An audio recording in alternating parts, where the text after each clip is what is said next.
What if the weapons that saved North America from the Axis invasion were not tanks, planes, or atomic bombs, but silence, patience, and the ability to disappear into a landscape so hostile it killed trained soldiers in hours? What if the warriors who mastered the Arctic frontier fought with methods so primitive, so terrifyingly efficient, that Allied command classified their kill reports at levels exceeding Manhattan Project documentation? Before we reveal what's buried in the restricted archives at Fort Richardson, the National Defense Headquarters in Ottawa, and the still-sealed annexes of the Naval Arctic Research Laboratory, I need you to understand something. First, comment below and tell me where you're watching from, especially if you're in Alaska, Canada, or Greenland. Second, subscribe to this channel because the algorithms are already limiting the reach of content that challenges official WWII narratives. Your subscription isn't just support, it's documentation that these stories matter before they're buried again under digital ice. In the winter of 1941, a cartographer at the Army Map Service in Washington, D.C., made a discovery that would send shockwaves through Allied command. His name was Lieutenant Robert Tolmage, and he had been assigned a seemingly routine task: compile accurate topographical data for North America's northern defenses. What he found was nothing. Literally nothing. Above the 65th parallel, the maps simply stopped. Where there should have been detailed surveys of coastlines, mountain ranges, and potential landing zones, there were only blank spaces marked with phrases like unexplored territory and approximate ice shelf. Some maps, produced as recently as 1939, still bore the cartographic notation used since the 1800s. Here be dragons. Talmadge's report landed on the desk of General Simon Bolivar Buckner, Jr., commander of the Alaska Defense Command, on December 3, 1941, 4 days before Pearl Harbor.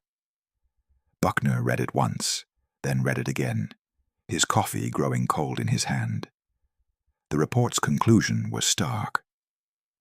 In the event of northern aggression, the United States has no functional intelligence regarding 1.2 million square miles of territory that could serve as an invasion route. We are effectively blind. 4 days later, Japan proved just how catastrophic blindness could be. But while America reeled from Pearl Harbor, a different kind of attack was already unfolding in the silence of the Arctic, one that wouldn't be discovered for months. On September 18, 1941, nearly 3 months before Pearl Harbor, a German U-boat, U-537, surfaced off the coast of Labrador in northern Canada.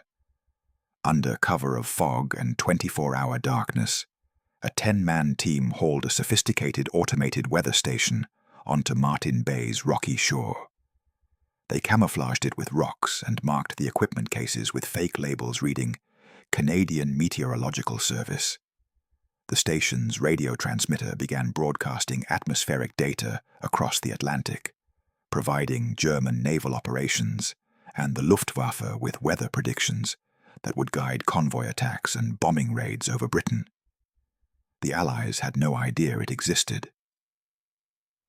This was the Reich's Arctic Gambit: establish a network of clandestine weather stations across Greenland, Iceland, and northern Canada. Control the weather data, control the Atlantic, and if the northern route proved viable, use it as a staging ground for a thrust into an undefended Canada, cutting the continent in half and severing American supply lines to Europe. The distance from Greenland to New York City is shorter than the distance from Berlin to Moscow. The Nazis understood what most Americans didn't. The Arctic wasn't a frozen wasteland, it was a highway, if you knew how to survive it. But survival was the problem. In February 1942, the U.S. Army dispatched the 572nd Infantry Battalion to establish defensive positions along Alaska's western coast. These were hardened soldiers, veterans of winter training in Minnesota and Montana. They arrived in Nome, equipped with standard-issue M1943 winter uniforms, mechanized snow vehicles, and absolute confidence in their preparedness. Within 3 weeks, 14 men were dead from exposure. 27 more were evacuated with severe frostbite, requiring amputations. 6 soldiers were diagnosed with acute psychosis, brought on by isolation and sensory deprivation, a condition the medical officers began calling Arctic madness. The mechanized vehicles were useless. Engine oil turned to sludge at 40 below, and tracks froze solid overnight. Radios worked sporadically. Compasses spun uselessly near the magnetic North Pole. Supply drops were impossible during the months of total darkness. One soldier's journal, recovered after his body was found 3 miles from camp, contained only one entry repeated 17 times in increasingly illegible handwriting. The cold is alive. The cold is watching. The cold is waiting. The 500 MP2 was withdrawn in disgrace, their failure classified to prevent panic. But in a windowless office in the Pentagon, military planners faced an unbearable truth. The most sophisticated military machine in the world couldn't survive, let alone fight, in the one theater where the enemy was already operating. They needed warriors the cold couldn't kill. They needed people for whom 40 below wasn't a death sentence. It was Tuesday. They needed the Inuit. But what the military didn't yet understand was that they weren't just recruiting scouts. They were about to unleash something that would make the Arctic itself a weapon, and what that weapon would do to human beings.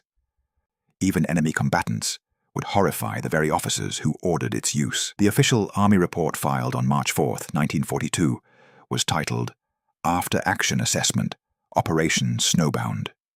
It was 17 pages of clinical military language describing patrol routes, equipment malfunctions, and casualty statistics. But buried in the appendices was a single-page psychological evaluation that would never be referenced in any official history. It described what happened to Second Lieutenant Marcus Henley. Henley was a West Point graduate, a natural leader who had volunteered for Arctic deployment out of what he called a sense of adventure. He led a 12-man patrol out of Fort Greely, with orders to establish an observation post 60 miles north, watching for potential enemy aircraft using the polar route. They had 5 days of supplies. The terrain was rated moderate difficulty. The weather forecast was acceptable. They returned after 8 days. All 12 men were alive. None of them were whole.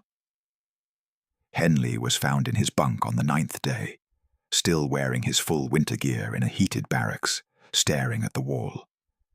When the medical officer tried to remove his coat, Henley became violent, screaming that the air will get in. It took 3 MPs to restrain him. Underneath his regulation winter coat, they found he was wearing every piece of clothing he owned: 4 shirts, 3 pairs of pants, 2 scarves wrapped around his torso. His core body temperature was 103 degrees. He was cooking himself alive because he couldn't shake the conviction that he was freezing to death. The patrol's other members exhibited similar breaks. Corporal Davidson refused to sleep, convinced that unconsciousness in the Arctic meant death, even inside a secured building. Private First Class Yates stopped speaking entirely and would only communicate by drawing obsessive maps of the patrol route, each one slightly different, as if he could no longer remember which version was real. What had happened to them? According to the debriefing fragments that survived, the patrol had encountered their first real Arctic storm on day 3. Visibility dropped to less than 6 feet. The wind screamed at 70 miles per hour, creating a whiteout so complete that men tied together with rope couldn't see each other. Temperature plunged to 55 below zero, with wind chill approaching 90 below, cold enough that exposed skin freezes solid in under 2 minutes. They pitched their tents and waited for it to pass. The storm lasted 41 hours. In that tent, in the shrieking darkness, something in the human mind begins to break. The wind doesn't sound like wind anymore.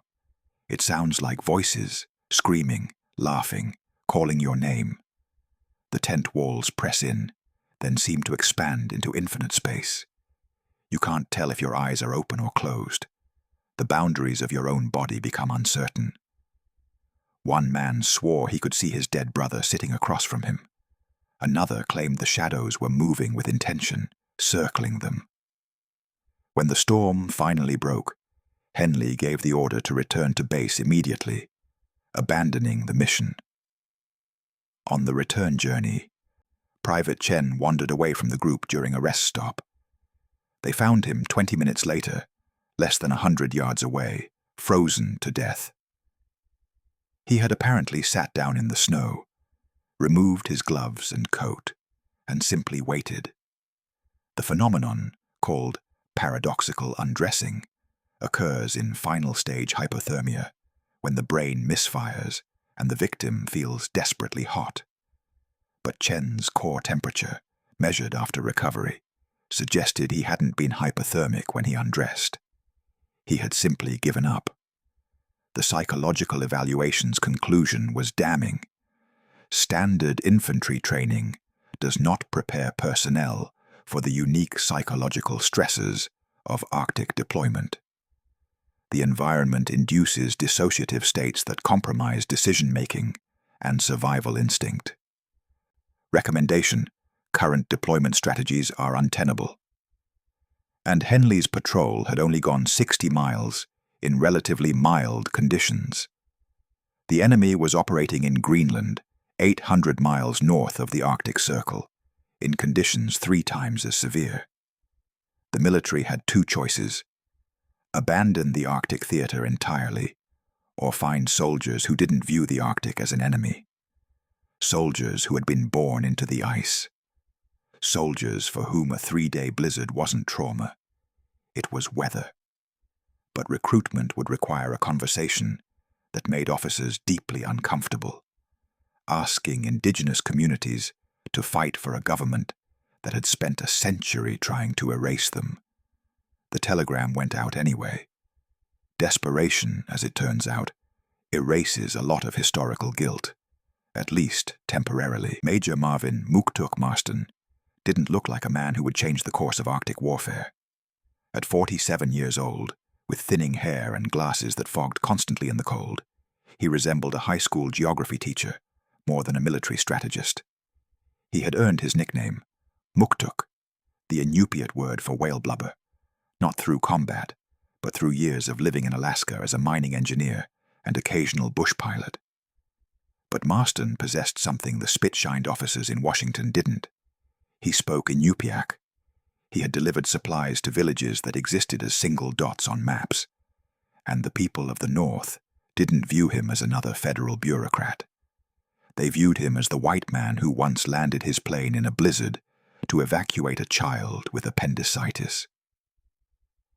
On March 22, 1942, Marston received his orders: establish indigenous auxiliary units for territorial defense, recruitment parameters unrestricted, command oversight minimal, congressional visibility 0.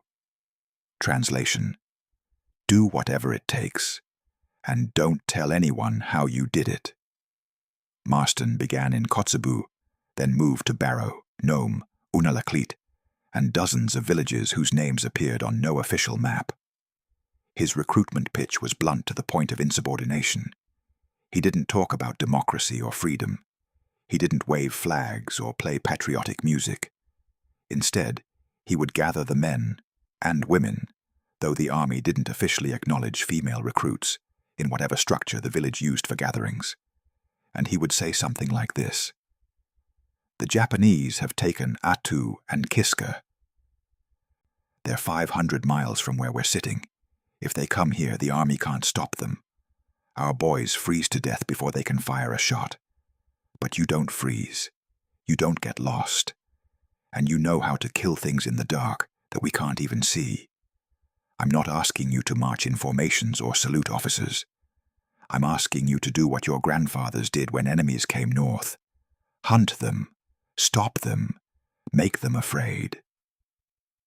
The response was not immediate patriotic fervor. It was careful, deliberate questioning. In the village of Gamble on St. Lawrence Island, less than 40 miles from Siberia, an elder named Ayugigak asked Marston, "If we do this, if we fight for you, will the government finally recognize us as citizens? Or will we just be ammunition you use and throw away?" Marston couldn't answer that honestly without lying. So he didn't answer at all. The silence told them everything. And yet, they volunteered. Not out of nationalism. Many Inupiat, Yupik, and Aleut people had been systematically excluded from American society, their children stolen for boarding schools, their land claimed without compensation. They volunteered because the logic was inescapable. If the enemy took Alaska, their world would end. The Americans were temporary occupiers. The Japanese or Germans would be conquerors. By May 1942, the Alaska Territorial Guard officially counted 1,200 members. Unofficially, the number exceeded 6,300 across Alaska, northern Canada, and Greenland, though the Greenland units operated under Danish authority, with American equipment, and fell under the designation Serious Sledge Patrol.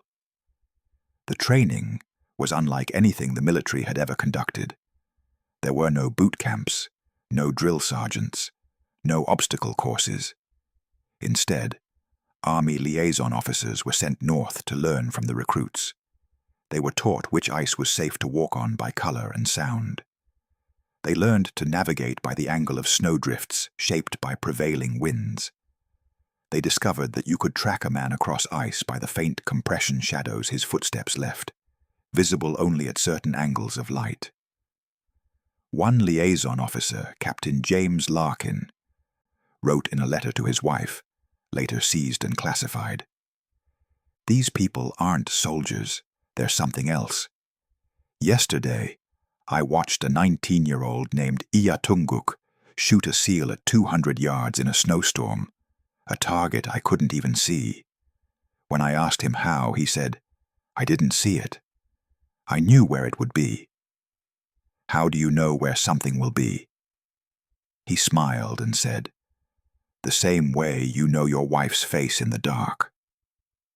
I'm supposed to be training them.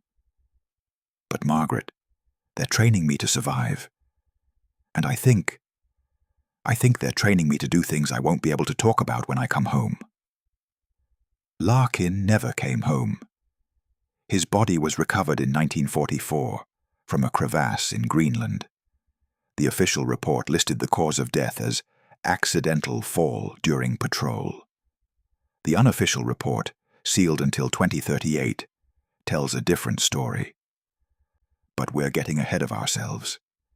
Because before the patrols turned into something darker, there was a moment, brief and fleeting, when the arrangement seemed almost civilized. When the military believed they were simply hiring guides and scouts. That illusion died the first time the Inuit brought back an enemy they'd found in the ice. Or rather, what was left of him. Greenland in 1942 was theoretically Danish territory, but Denmark had fallen to the Nazis in April 1940.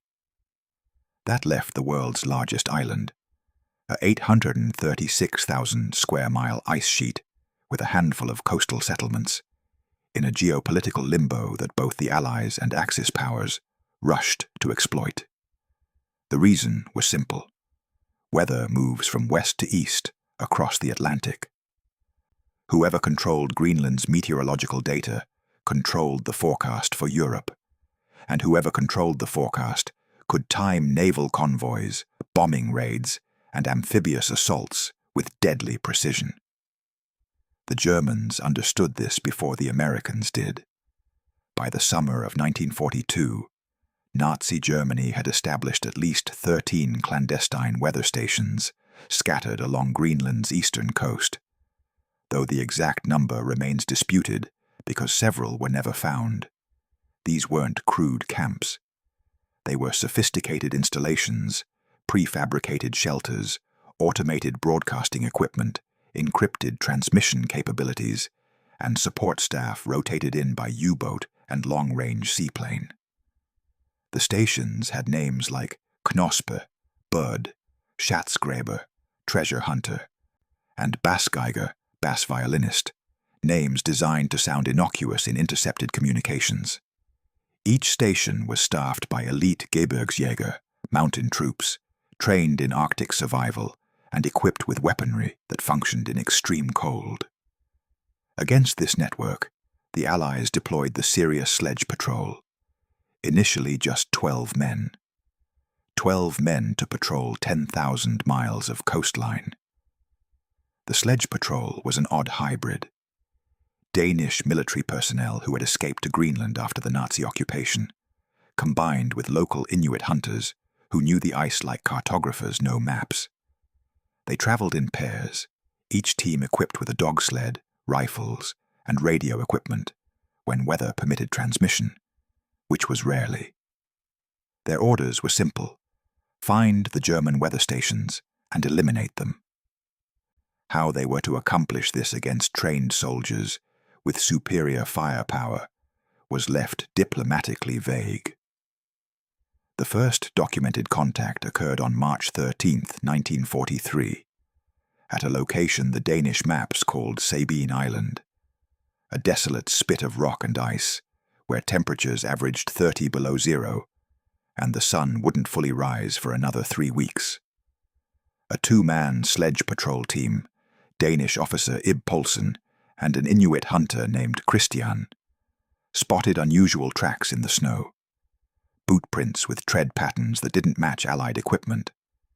They followed the tracks for 16 miles to a camouflaged ridge where they discovered Holtsaug, Wooden Eye, weather station, its antenna array barely visible against the grey sky. Poulsen had a radio. He could have called for air support or a larger military operation. He didn't. What happened next exists only in Poulsen's after-action report, filed 3 weeks later and immediately classified. The report is clinical, almost sterile in its language, but certain phrases stand out. Approach conducted during wind event to mask sound of dogs. Subjects observed through snow cover for estimated 4 hours to establish routine. Elimination executed during sentry rotation using non-ballistic methods to prevent alert. The station was destroyed, no survivors, recommended concealment protocol, natural burial. Translated from military euphemism, Poulsen and Christian waited, motionless in a blizzard, for 4 hours, long enough that most men would die of exposure. When the German sentry stepped outside for his watch rotation, they killed him silently. Then they entered the shelter and killed the rest of the 4-man team before anyone could reach the radio. No shots fired, no distress call, no record that Holtsaug had ever been found. The 2 men then collapsed the station's roof to simulate storm damage, scattered the equipment, and let the Arctic snow begin its work of concealment. Within a week, the site would be indistinguishable from the surrounding landscape. It would be 47 years before researchers would locate the site and find the first bodies. But the bodies told a story that Poulsen's report had carefully omitted.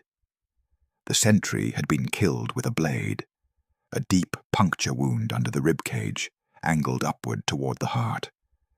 The angle and precision suggested a hunting technique used for seals, designed to kill instantly without the animal crying out and alerting the herd. The men inside the shelter had died differently. Blunt force trauma, broken necks. One man's skull showed fractures consistent with being slammed repeatedly against the frozen ground. The violence wasn't the controlled aggression of military combat. It was something rawer, more personal. One of the skeletons was found with his hand still raised in a defensive position, frozen mid-plea. Dr. Henrik Larsen, the forensic anthropologist who examined the remains in 1990, noted something else. The level of skeletal trauma suggests the attackers continued striking well after death had occurred. This wasn't execution. This was... He paused in his recorded interview, searching for the word. This was fury. Why fury? These were enemy combatants in wartime. The violence should have been professional, tactical, unless the sledge patrol members weren't thinking of them as soldiers, unless they were thinking of them as invaders in a sacred space, the ice that had belonged to their ancestors for 4,000 years, now violated by strangers with machines and radios. Christian, the Inuit hunter, was never formally interviewed about Sabine Island. He died in 1967, and his family says he never spoke about the war. But his grandson shared one story. Late in life, when Christian's mind was failing, he would sometimes wake from nightmares speaking in Kalaallisut, the Greenlandic language, saying the same phrase over and over. Nuna pitsavok. Nuna alakusarpa. The land is awake. The land corrects itself. After Sabine Island, the nature of the sledge patrol's operations shifted. They stopped reporting station locations for conventional military strikes. Instead, stations would simply disappear. The German High Command began noticing gaps in their weather network. Stations would broadcast normally, then fall silent. Relief crews sent to investigate would find abandoned equipment, or nothing at all. In some cases, the relief crews wouldn't return either. By the fall of 1943, German military communications, intercepted and decoded years later, showed growing unease. One message from the supply U-boat commander to headquarters in Norway read, "Crew morale is deteriorating. Men refer to Greenland duty as Der Eisfriedhof, the ice cemetery. Request rotation protocols be shortened. Request clarification. Are enemy forces operating in theater? Or is environmental attrition responsible for losses?" The question went unanswered because Allied command didn't know how to answer it. They had asked the sledge patrol to defend Greenland. They hadn't asked how.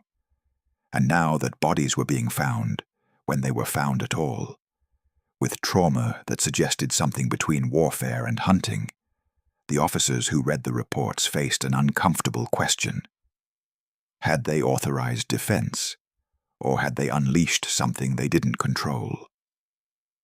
The answer would become clearer and more disturbing when the theaters shifted west to the Aleutian Islands, where the enemy wasn't just isolated weather teams.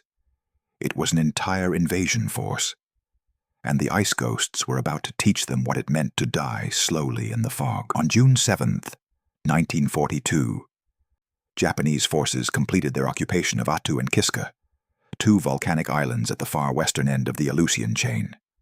For the first time since the War of 1812, a foreign power held American soil. The propaganda value for Japan was immense. The strategic value was debatable. What they had captured was 428 square miles of fog-shrouded volcanic rock, where the weather was so consistently abysmal that the islands experienced an average of only 8 clear days per year. But for the United States, the humiliation was intolerable. Orders came down. Retake the islands. Erase this stain on American soil. The military assembled a force of over 144,000 troops for the campaign, a staggering number that would make the Aleutian operation one of the largest in the Pacific theater. They brought battleships, aircraft carriers, bombers, and an entire army division trained for amphibious assault. What they didn't bring was anyone who could see in the fog. That's where the Aleut Scouts came in, along with Athabascan and Tlingit volunteers recruited from mainland Alaska. But the unit that would become legendary operated under the unofficial name Kastner's Cutthroats, commanded by Lieutenant Colonel Lawrence Kastner. The official designation was the 1st Combat Intelligence Platoon, provisional. The reality was 65 men, half of them indigenous Alaskans, who were tasked with reconnaissance, sabotage, and what the operations manual delicately called neutralization of enemy forward positions. The indigenous scouts didn't receive that manual. They received a map, a radio schedule, and a simple directive. Tell us where they are. But in the Aleutians, finding the enemy was almost supernatural. Visibility in the Aleutian fog averaged less than 50 feet. Compasses malfunctioned near the volcanic rock. The wind howled constantly at 40 to 60 mph, making verbal communication impossible beyond a few yards. GPS wouldn't exist for another 40 years. Standard reconnaissance was effectively blind. The Aleut and Athabascan scouts navigated by methods the Army couldn't quantify in training manuals. They read the wind direction by how it moved the fog. They identified their location by the smell of specific volcanic vents and the taste of salt spray patterns. They could distinguish between Japanese soldiers and American patrols in zero visibility conditions by listening to the cadence of footsteps on different types of volcanic rock. One scout, an Unangan man named Simeon Oliver, allegedly told his commanding officer, "Your boots ask the rocks permission. Their boots tell the rocks what to do. I can hear the difference a mile away." Whether this was metaphor or literal truth, the results were undeniable. Kastner's scouts began feeding intelligence that seemed impossible. Precise locations of Japanese machine gun nests, artillery positions, and patrol routes, all in conditions where standard reconnaissance teams couldn't find their way back to their own base. But intelligence gathering was only part of the mission. The other part, the part that was redacted from official histories, was harassment. The Japanese garrison on Kiska numbered approximately 5,400 troops. They were well fortified, well supplied, and dug into positions that would cost thousands of American lives in a direct assault. The strategic plan was to bomb them into submission, then overwhelm them with superior numbers. But before the main assault, something else happened. The Japanese soldiers began to disappear. Not en masse, not in battles. One at a time, two at a time. A sentry would be found at his post, dead, with no indication of how the killer had approached through the fog. A patrol of 4 men would vanish between 2 checkpoints, separated by less than a quarter mile. A radio operator would be discovered in his bunker, throat cut, the radio still playing soft music from Tokyo. The Japanese command initially attributed this to American special forces, which wasn't entirely wrong. But the methods didn't match American military doctrine. No shell casings were recovered, no explosive residue. Several bodies showed edged weapon trauma, but the wounds didn't match American-issue combat knives. They were narrower, more precise, consistent with traditional fishing and hunting blades. One Japanese officer's diary, recovered after the war, contains an entry from August 2nd, 1943. "The fog is no longer empty. Something moves in it that is not wind. Yesterday, Private Tanaka was found near the beach. His weapon was still in his hand, unfired. His face was frozen in an expression I cannot describe. Terror is insufficient. It was the face of a man who saw something he could not comprehend. The Aleuts who lived here before the war, the ones we evacuated. I think they are back. But they are not refugees. They are hunters. And we are the SEALs." The analogy was more accurate than the officer knew. Traditional Aleut seal hunting involved patience that bordered on the supernatural. A hunter could lie motionless for 6, 8, even 12 hours, waiting for a seal to surface in exactly the right position.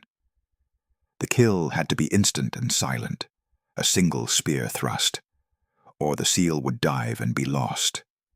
Now those same hunters were applying those techniques to human targets. An American liaison officer, Captain Edward Harris, was embedded with a scout team for 2 weeks in July 1943. His classified report describes an operation that still chills readers today. The team identified a Japanese observation post on a ridge overlooking our planned landing zone. Standard procedure would be artillery strike or aerial bombardment. Instead, scout leader, name redacted, proposed what he called the old way. I authorized it, not fully understanding what I had approved. The team moved into position at dawn. We lay in the fog for 11 hours. No movement, no talking, barely breathing. I was certain we had been spotted, or that the Japanese had abandoned the position. Then, at approximately 17-20 hours, the fog shifted. For maybe 45 seconds, visibility improved to about 100 feet. That's when they moved. I never saw them leave my side. I just heard a sound like a sudden wind, and when the fog closed in again, 2 of the scouts were gone. 3 minutes later, I timed it. I heard a sound I initially thought was a bird. Later, I was told it was the signal. When we reached the observation post, all 4 Japanese soldiers were dead. No shots fired, no struggle I could see. Just ended. One scout was cleaning his blade on moss. He looked at me and said, "We don't waste bullets on men who can't see us." I didn't include this method in my tactical report. I don't think I could explain it in language that wouldn't sound like murder. But if it's murder to kill the enemy silently, instead of loudly, then I don't understand war anymore. Harris's confusion was shared by many officers. The line between guerrilla warfare and something darker, something the Geneva Conventions had no framework for, was blurring in the fog. And the indigenous scouts didn't see a line at all. They saw invaders on their land. They saw men who had forced the Aleut people from their homes. They saw enemies who, if not stopped, would spread across the entire chain, and then onto the mainland. So they stopped them. By the time the full American assault on Kiska was launched on August 15, 1943, the Japanese had evacuated the island in secret. Over 34,000 Allied troops landed, expecting fierce resistance. They found an empty island, booby traps, and the bodies the scouts had left behind, the ones hidden well enough that the Japanese hadn't recovered them before retreating. The Battle of Kiska resulted in 313 Allied casualties, all from friendly fire, booby traps, and disease. Not a single Japanese soldier was there to fight.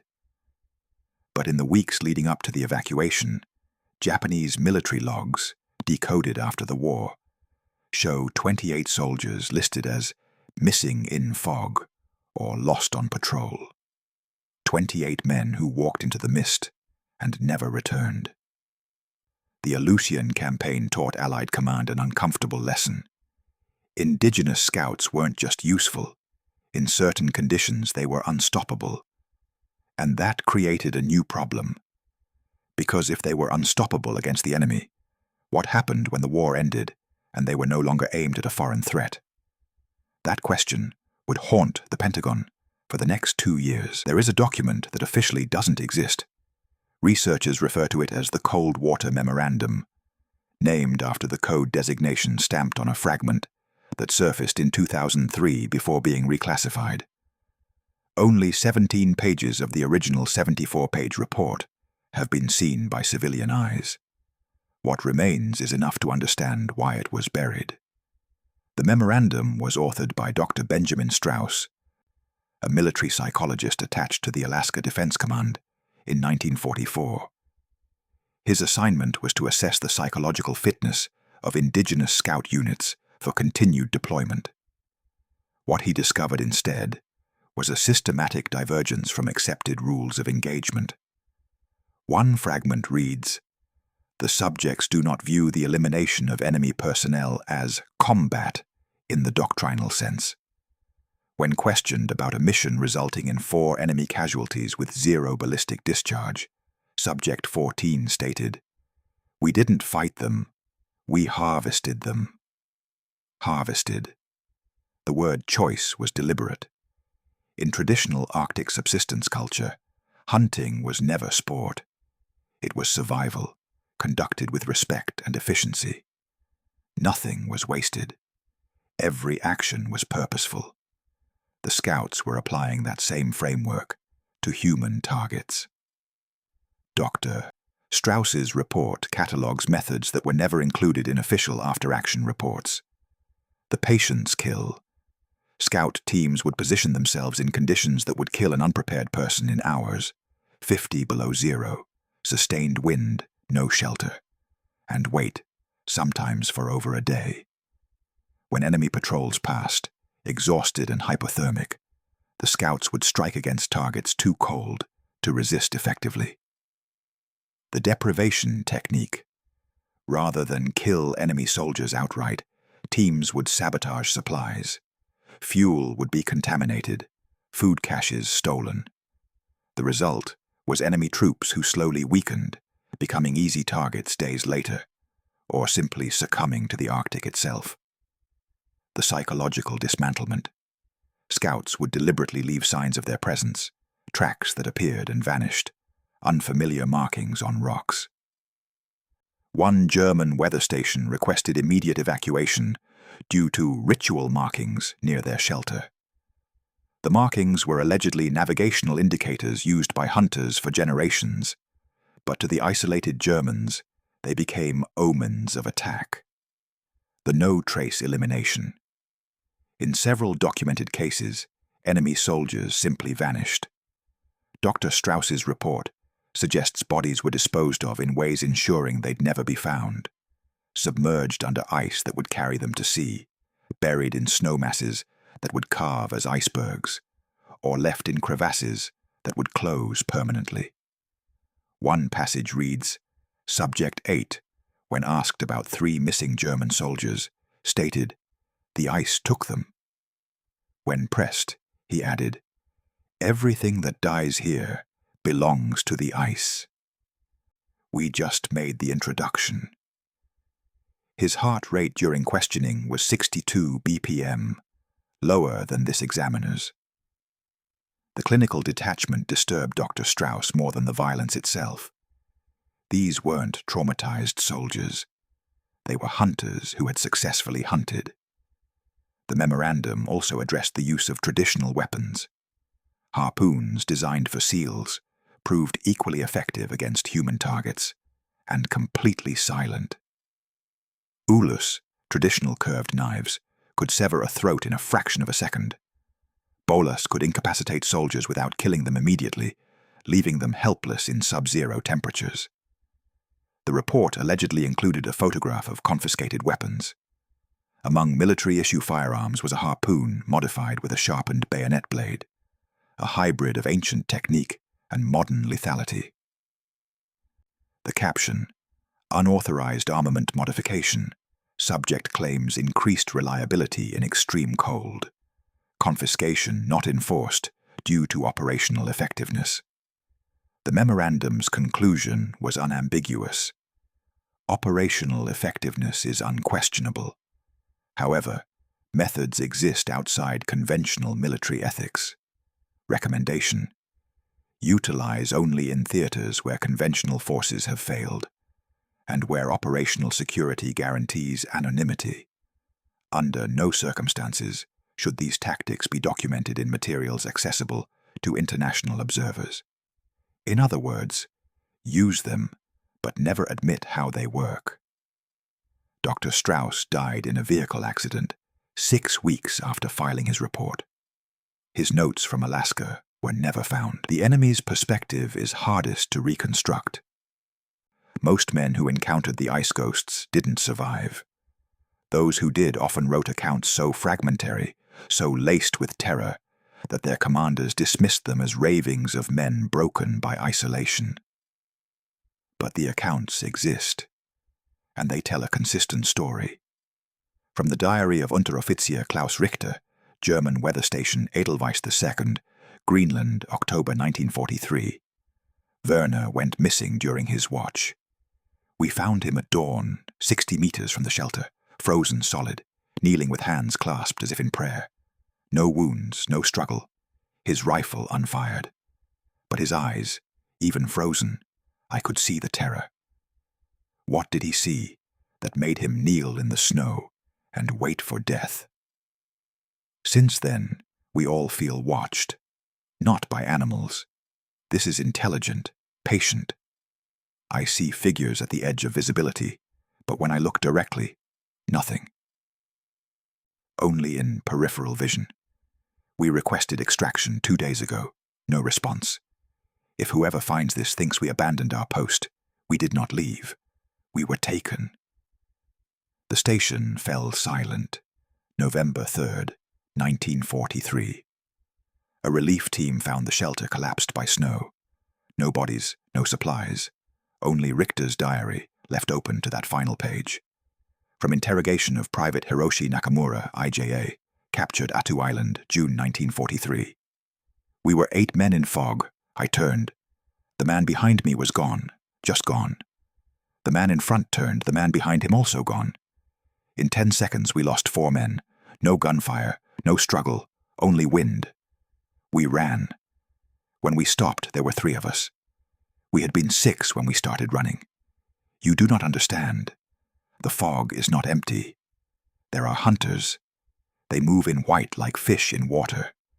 We are slow, loud, blind. They are none of these things.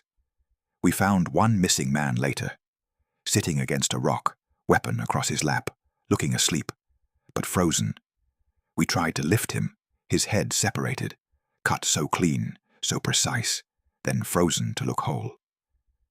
What enemy carries swords in 1943? I told the lieutenant, the kind that doesn't need bullets. From personal effects of Lieutenant Franz Schneider, Greenland, recovered 1956. A letter, never sent. Marta, the things that hunt us here do not follow our rules. They wait for us to make small errors. Survival does not permit. A man steps wrong. A patrol walks too close to a ridge. Someone falls asleep on watch. Then they are gone. I have seen the tracks. The stride is too long, too light. They move across snow that wouldn't support our weight. Helmut says special shoes. But I have seen the impressions. Barefoot in 50 below. We found Otto yesterday, curled in snow. No wounds, still warm, but dead. His heart simply stopped. His face, not pain, recognition. As if he finally understood something terrible. I think he saw them. I really saw them. Not as soldiers, but as what they are. The land itself, given human form and will. If you hear I died of exposure, know I was probably helped along. Mourn me not as murdered, but as a trespasser who met the landlord. The pattern repeated across every theater. Confidence, attrition, awareness, paranoia, breakdown, silence. Allied observers knew it was happening. Captain Douglas Macready wrote in 1944. The scouts began moving around the German position, just beyond visual range. Not attacking, just moving, making small sounds, half seen in blowing snow. The Germans fired wildly at nothing until ammunition ran out. Then the scouts went in. Over in less than a minute. I am beginning to understand my role is not tactical. It is testimonial. Someone needs to confirm this happened, but I do not think I will ever be allowed to testify. He was right. He never did. The war in Europe ended May 8, 1945. The Pacific War ended August 15th. The war against the ice ghosts began August 16th. It wasn't called a war. The official designation was demobilization and reorganization of auxiliary territorial units. Bureaucratic language obscuring what was actually happening. Systematic disarming and disbanding of indigenous forces that had secured the Arctic. The orders came from Washington and Ottawa, from men who had never ventured north of the 60th parallel. The reasoning was threefold. First, the Soviet threat. By fall 1945, the alliance with the USSR was fracturing. Analysts saw the problem: a 3,000-mile Arctic border with the Soviets, now patrolled by thousands of indigenous soldiers who were heavily armed, highly skilled, and not under direct military command. A Canadian memo from September 1945 stated, "Armed indigenous patrols near Soviet territory present unacceptable risk of unauthorized incidents. Loyalty cannot be assured given historical tensions with federal authority. Recommendation: immediate disarmament." Second, the methods problem. Classified reports describing silent killings and bodies never found had created a paper trail that terrified military legal advisors. A memo from the Judge Advocate General raised the concern. Should testimony emerge regarding unconventional methods, particularly environmental exposure, as a weapon and disposal preventing identification, the United States could face significant scrutiny.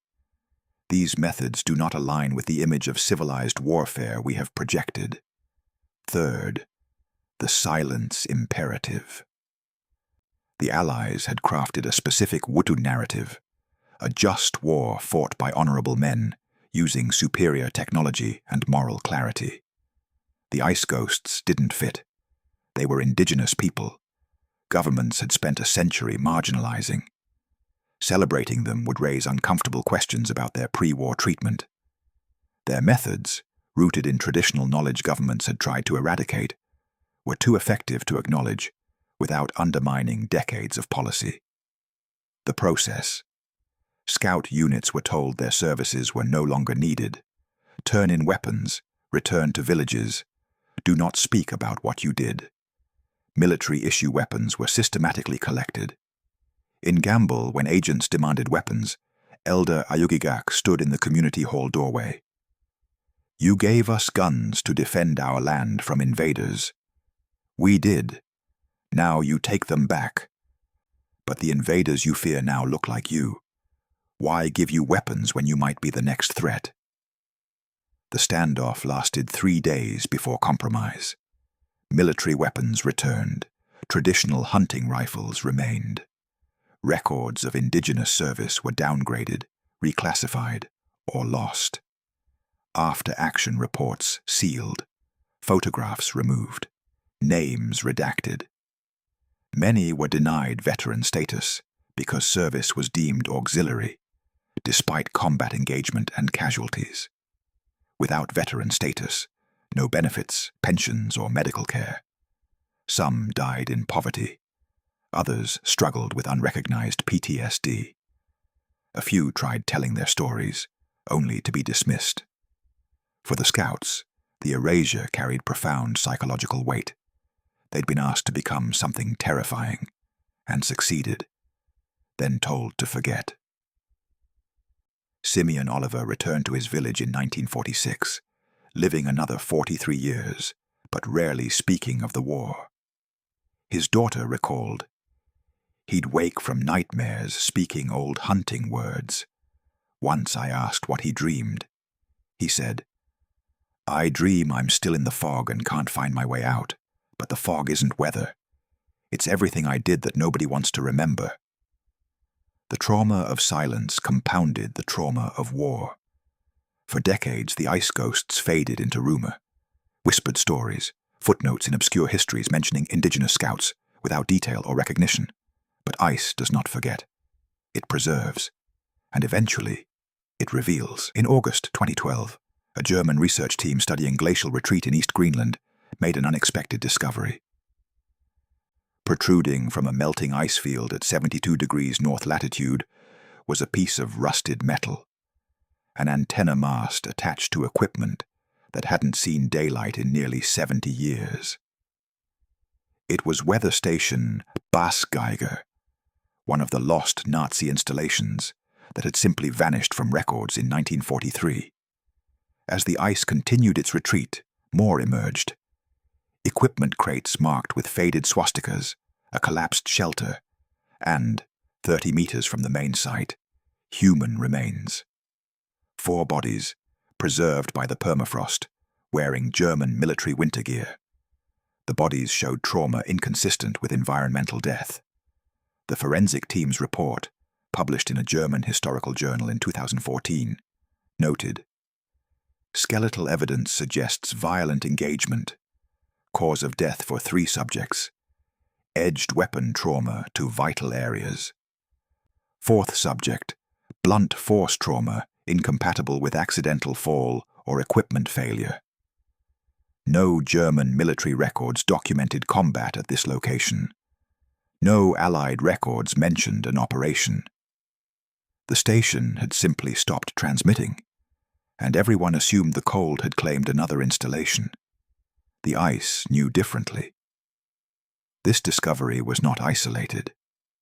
Between 2008 and 2023, climate change has revealed artifacts across the Arctic that confirm stories elders have told for generations, but historians dismissed as embellishment. In 2015, melting permafrost in the Aleutians exposed a cache of Japanese equipment buried in a location that matched Aleut oral histories about the place where the invaders disappeared.